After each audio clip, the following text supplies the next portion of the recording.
Bhojpuri industry के hit machine यानी खेसारी लाल यादव के भैया एगो गाना आइल बा। इ गाना बहुत ही लाजवाब बा। जौन गाना के नाम हो हिलैले बड़ू। और खेसारी लाल यादव के भैया लोग चाहत हो लोग तो पेज के फॉलो और लाइक जरूर करे लोग।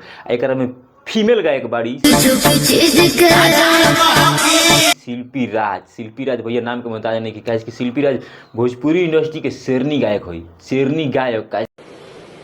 अच्छा, खेसारी लाल यादव, पवन सिंह, नीलकमल सिंह, जितना भी भोजपुरी के कलाकार बन नामी बनी सबके साथ शिल्पी राज के गाना बा। शिल्पी राज भैया केवनो स्टार साथे गाना गा दी हो तब तुम जान जाके मार्केट में आग लगा दी गाना।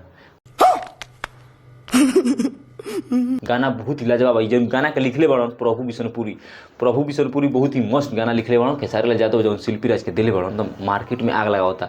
ई गाना के म्यूजिक डायरेक्टर बन आर ए शर्मा भैया नाम के मोहताज नहीं काहे कि खेसारी लाल यादव की बैक टू बैक हिट एकदम म्यूजिक दे दलन एकदम मार्केट में आग लगा होता। यूट्यूब पे तो एकदम भैया बवाल मचले बा। खेसारी लाल के जौन गाना बा एकरा में डांस के लिए बड़ी फिट रोल में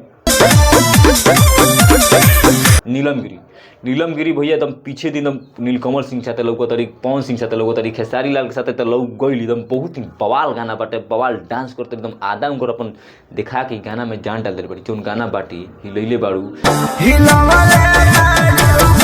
और भोजपुरी में शिल्पी राज आ खेसारी लाल के जौन गाना आइल बा भैया को सब मिलियन जा सकेला एकदम पूरा बवाल बा। एकदम पूरा सगरो चर्चा हो गई बा खेसारी लाल के जौन गाना बा हिलैले बड़ू था।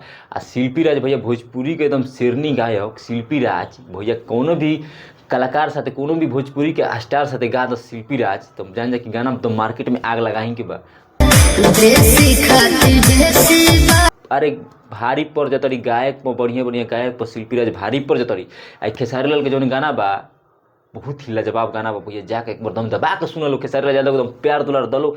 गाना ट्रेंडिंग में आवे के चाहिए। खेसारी लाल इहो कहतन कि अब हमार गाना रुकी ना, बैक टू बैक खाली गाना आई खेसारी लाल यादव के जौन गाना बा हिलैले बाड़ू भैया। अभी टीजर आइल बा तब हाथ में तहलका मचैले बा। यूट्यूब पर, इंस्टाग्राम पर सब एकदम तहलका मचैले बा।